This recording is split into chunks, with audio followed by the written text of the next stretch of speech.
ورحمة الله وبركاته. الحمد لله رب العالمين والصلاة والسلام على رسوله الأمين. أما بعد فأعوذ بالله من الشيطان الرجيم. بسم الله الرحمن الرحيم. يا أيها الناس اتقوا ربكم الذي خلقكم من نفس واحدة وخلق منها زوجها وبث منهما رجالا كثيرا ونساء واتقوا الله الذي تساءلون به والأرحام إن الله كان عليكم رقيبا. محترم بزرگوں، نوجوانوں، دوستوں اور ساتھیوں، پردہ نشین ماں اور بہنوں، اللہ تبارک و تعالیٰ کا شکر ادا کیجئے کہ ہم اور آپ بڑے ہی سکون کے ساتھ رمضان کے بابرکت مہینے میں عبادت کرتے جا رہے ہیں، اور الحمدللہ رمضان سے کچھ دن پہلے ایسا معلوم ہو رہا تھا کہ دھوپ کی بڑی شدت ہے، تمازت ہے. بہت سارے لوگ یہ کہہ رہے تھے کیسے گزرے گا رمضان، لیکن سبحان اللہ رمضان کا مہینہ آتے ہی اللہ تعالیٰ نے موسم کو، ماحول کو ایسا پرسکون بنا دیا، سازگار بنا دیا کہ بڑے سکون اور اطمینان کے ساتھ ہمارے روزے گزر رہے ہیں اور ہمارے قیام اللیل بھی ہو رہا ہے. اللہ سے دعا کریں اللہ تعالیٰ جملہ عبادتوں کو قبول فرمائے. محترم دوستوں اور ساتھیوں، آج تراویح کی نماز میں 5واں پارہ مکمل پڑھا گیا، سنا گیا، جس میں سورۃ النساء مکمل پڑھی گئی، بلکہ کچھ حصہ باقی بھی ہے. سورہ نساء، نساء کے معنی ہوتے ہیں عورتیں. عربی زبان میں ایک عورت کے لیے لفظ استعمال ہوتا ہے امرأۃ، عورت، اور جب جمع کا لفظ استعمال ہوتا ہے تو کہا جاتا ہے نساء، عورتیں، عورتوں کی جماعت. تو یہ سورۃ النساء ہے، عورتوں کے نام سے ایک سورہ ہے. آپ پورے قرآن میں 114 صورتیں ہیں، تلاش کر لیجئے، کہیں پر آپ کو سورۃ الرجال نہیں ملے گی، مردوں کی سورہ نہیں ملے گی. اللہ تعالیٰ نے سورۃ النساء نازل فرمائی، مردوں کے نام کی کوئی سورہ نہیں ہے. کیوں؟ اس کی کیا وجہ ہے کہ سورہ نساء اللہ نے نازل فرمائی، مردوں کے نام سے کوئی سورہ نہیں ہے. وجہ کیا ہے اس کی؟ اس کی وجہ یہ ہے کہ قرآن جس ماحول میں نازل ہو رہا تھا وہ ایسا ماحول تھا جس میں عورتوں کی کوئی عزت نہیں تھی، ان کی کوئی حیثیت نہیں تھی. سماج و معاشرے میں انہیں ذلت کی، حقارت کی نگاہوں سے دیکھا جاتا تھا، وہ باعث ننگ و عار سمجھی جاتی تھی. یہاں تک کہ اگر کسی کے گھر میں لڑکی کی پیدائش ہو جاتی تھی تو وہ شخص مارے شرم کے معاشرے میں اپنا سر چھپاتا پھرتا تھا کہ اس کے گھر میں لڑکی کی پیدائش ہوئی ہے. تو ایسا ماحول تھا، ایسا دستور تھا اس وقت کے زمانے میں کہ عورتوں کی کوئی وقت نہیں تھی، حقارت کی نگاہ سے دیکھا جاتا تھا عورتوں کو.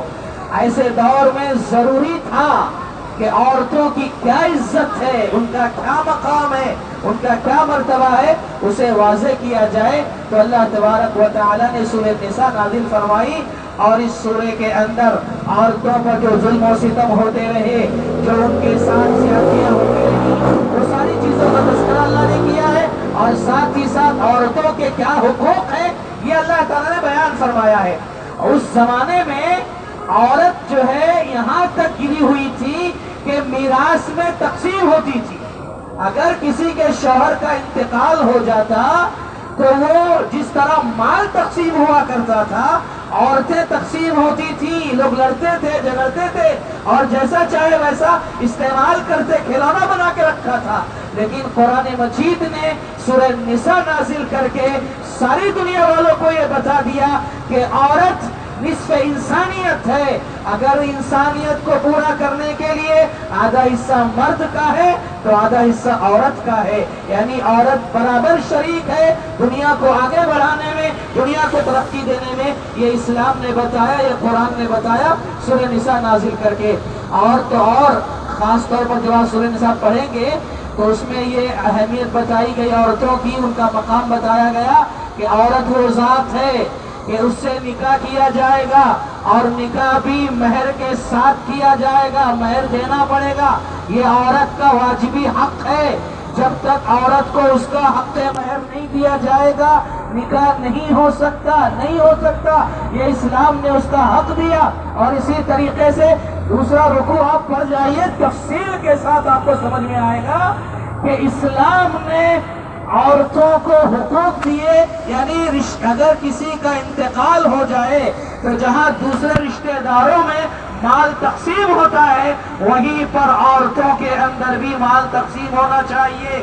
اگر ایک عورت ماں ہے تو ماں بننے کی حیثیت سے اس کا کتنا حصہ ہوتا ہے، ایک عورت اگر بیوی ہے تو بیوی بننے کی حیثیت سے اس کا کتنا حصہ ہوتا ہے، اگر بہن ہے تو بہن ہونے کی حیثیت سے کتنا حصہ ہوتا ہے، بیٹی ہے تو بیٹی ہونے کی حیثیت سے کتنا حصہ ہوتا ہے، اگر دادی ہی کیوں نہ ہے تو دادی ہونے کی حیثیت سے اس کا کتنا حصہ بنتا ہے۔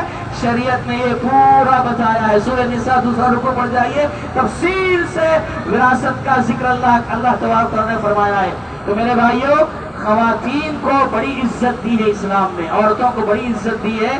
اور خاص طور پر ایک بات یہاں یہ بتائیں، جہاں پر عورتوں کے حوالے سے بہت ساری باتیں بتائی گئی ہیں، وہاں پر اللہ تبارک و تعالیٰ نے یہ حکم بھی دیا ہے کہ وَعَاشِرُوهُنَّ بِالْمَعْرُوفِ، کہ عورتوں کے ساتھ اچھا سلوک کیا کرو، یہ تمہاری بیویاں ہیں، یہ مطلب کوئی ایسی ویسی چیز نہیں ہے کہ تم ان پر ظلم کرو، زیادتی کرو، ستاؤ، تکلیفیں دو۔ یہ زمانے جاہلیت کی باتیں ہوا کرتی تھی، اب اسلام آ گیا ہے، عورتوں کے اپنے حقوق ہیں، اسے دینا چاہیے۔ وَعَاشِرُوهُنَّ بِالْمَعْرُوفِ، ان کے ساتھ اچھا سلوک کرو۔ پیارے نبی محمد رسول اللہ صلی اللہ علیہ وسلم عورتوں کو ان کا حق دیا کرتے تھے، بیویوں کو ان کا حق دیا کرتے تھے۔ حد تو یہ ہے کہ اللہ کے نبی صلی اللہ علیہ وسلم اپنی بیویوں کو ناراض ہونے کا بھی حق دیا کرتے تھے۔ بیوی کو حق ہے کہ کبھی کبھار اگر کوئی مسئلہ ہو جائے شوہر پر ناراض ہو سکتی ہے، اس کا حق ہے۔ اور اللہ کے نبی محمد رسول اللہ صلی اللہ علیہ وسلم یہ حق اپنی بیویوں کو دیا کرتے تھے۔ جیسے کہ مشہور روایت معلوم ہے آپ کو، اللہ کے نبی صلی اللہ علیہ وسلم ایک مرتبہ عائشہ رضی اللہ تعالیٰ عنہ سے کہتے ہیں، اے عائشہ، جب تم ناراض ہوتی ہو تو میں پتہ لگا لیتا ہوں، اور جب تم مجھ سے خوش ہوتی ہو تب بھی مجھے سمجھ میں آ جاتا ہے۔ یہ ہر شوہر کو آنا چاہیے، یہ ہنر ہر شوہر کو آنا چاہیے کہ بیوی ہماری کب خوش ہوتی ہے ہم سے اور کب ناراض ہوتی ہے۔ ہر شوہر کو یہ کمال آنا چاہیے جو کمال ہمارے نبی محمد رسول اللہ صلی اللہ علیہ وسلم کے پاس تھا۔ عائشہ سے جب کہا کہ میں پہچان لیتا ہوں تم جب ناراض ہوتی ہو اور خوش ہوتی ہو، کہتی ہیں عائشہ وہ کیسے اللہ کے نبی؟ کہتے ہیں اے عائشہ، جب تم مجھ سے خوش رہتی ہو تو کہتی ہو محمد کے رب کی قسم ہے، جب بھی کوئی بات کرنا ہوتا ہے تو کہتی ہو محمد کے رب کی قسم ہے، تو میں سمجھ جاتا ہوں آج عائشہ مجھ سے خوش ہے، میری بیوی مجھ سے خوش ہے۔ لیکن جب کبھی ایسا ہو کہ تم قسم کھاتی ہو اور کہتی ہو ابراہیم کے رب کی قسم ہے، تو میں سمجھ جاتا ہوں کہ آج عائشہ مجھ سے ناراض ہے۔ میرے بھائیوں، یہ اللہ کے نبی محمد رسول اللہ صلی اللہ علیہ وسلم تھے جو اپنی بیویوں کو ناراض ہونے کا بھی پورا حق دیا کرتے تھے۔ آج ہمارے یہاں کیا ہے، اگر بیوی ذرا سی ناراض ہوئی تو حضرت اور زیادہ ناراض ہو جاتے ہیں اور پھر پورا گھر سر پہ اٹھا لیتے ہیں۔ نہیں، ان کا حق ہے ناراض ہونے کا، وہ آپ کی بیوی ہے، آپ کی شریک حیات ہے، آپ کی سب کچھ ہے، اس کا حق ہے۔ اس لیے شوہروں کی ذمہ داری ہے کہ اپنی بیویوں کا احترام کریں، ان کی عزت کریں، ان کو ان کے حقوق ادا کیا کریں۔ یہ ہماری آپ کی بات نہیں، یہ اسلام کی بات ہے، پیارے نبی محمد رسول اللہ صلی اللہ علیہ وسلم کی بات ہے۔ اور یہی نہیں بلکہ بعض مشکل مسائل پر جب نبی خود پریشان ہو جاتے تھے تو ایسے موقع پر آپ کی بیویاں ہی آپ کو رائے دے کر کے مسئلے حل کیا کرتی تھی۔ واقعہ معلوم ہے نا، بس بات ختم کر رہے ہیں۔ صلح حدیبیہ کا موقع تھا، اللہ کے نبی صلی اللہ علیہ وسلم صحابہ کرام کے ساتھ ہیں اور عمرہ کرنے کی اجازت نہیں دی گئی۔ عمرہ کرنے جا رہے تھے آپ، عمرہ کرنے کی اجازت نہیں دی گئی۔ اللہ کے نبی نے صحابہ سے کہا کہ ایک کام کرو، ہم اس سال عمرہ نہیں کریں گے، اپنے سر کے بال نکال لو اور اپنے جانور ذبح کر لو۔ یہ اللہ کے نبی نے کہا تو کیا دیکھتے ہیں کہ کوئی صحابی تیار نہیں ہے، نہ سر کے بال نکال رہا ہے، نہ جانور ذبح کر رہا ہے۔ اس وقت آپ کے ساتھ آپ کی بیوی ام سلمہ رضی اللہ تعالیٰ عنہ تھی۔ اللہ کے نبی آپ خیمے میں جاتے، پھر واپس آتے، خیمے میں جاتے واپس آتے۔ ام سلمہ دیکھتی ہیں تو کہتی ہیں اللہ کے نبی آپ کچھ پریشان ہیں، کوئی معاملہ درپیش ہے، کیا الجھن ہے؟ اللہ کے نبی صلی اللہ علیہ وسلم کہتے ہیں ام سلمہ دیکھو یہ میرے صحابہ ہیں، یہ میری ہر بات مان لیتے ہیں، جب میں جو کہتا ہوں سب تسلیم کر لیتے، لیکن آج نہ معلوم ان کو کیا ہو گیا ہے۔ میں ان سے کہہ رہا ہوں سر کے بال نکال لو تو تیار نہیں ہے، کہہ رہا ہوں جانور ذبح کر لو تو بھی تیار نہیں ہے، سمجھ میں نہیں آ رہا کیا ہو گیا ان کو۔ آئے اس وقت ام سلمہ رضی اللہ تعالیٰ عنہ کہتی ہیں اے اللہ کے نبی آپ ایک کام کریں، ان سے کچھ نہ کہیں، آپ خود جائیں اور اپنے سر کے بال نکال لیں اور اپنا جانور ذبح کر دیں، پھر دیکھیں آپ۔ یہ ام سلمہ نے مشورہ دیا، اللہ کے نبی محمد رسول اللہ صلی اللہ علیہ وسلم گئے باہر اور کسی سے کچھ نہیں کہا، اپنے سر کے بال نکالے، جانور ذبح کیا۔ اتنا دیکھنا تھا کہ صحابہ نے سب اپنے اپنے بال نکالے اور جانور ذبح کرنا شروع کر دیا۔ تو یہ عورتیں ہیں، عورتوں کو بھی پورا حق ہے کہ وہ رائے دیں، مشورے دیں، گھر کی ملکہ ہوتی ہے وہ، اس لیے آپ جب بڑے بڑے مشورے، بڑے بڑے کام کرتے ہو، بڑے بڑے فیصلے کرتے ہو نا گھر کے، تو اس کا بھی حق ہے کہ اس سے رائے لے لیا۔ بہرحال یہ سورہ نساء ہے، اگر موقع ملے کبھی، بلکہ موقع نکالنا چاہیے، سورہ نساء آپ تفصیل سے پڑھیے، ترجمے کے ساتھ پڑھیے، تفصیل سے پڑھیے، بڑا لطف آئے گا، بڑی پیاری سورہ ہے۔ اللہ تبارک و تعالیٰ ہم تمام کو کہنے اور سننے کے ساتھ توفیق عطا فرمائے، آمین۔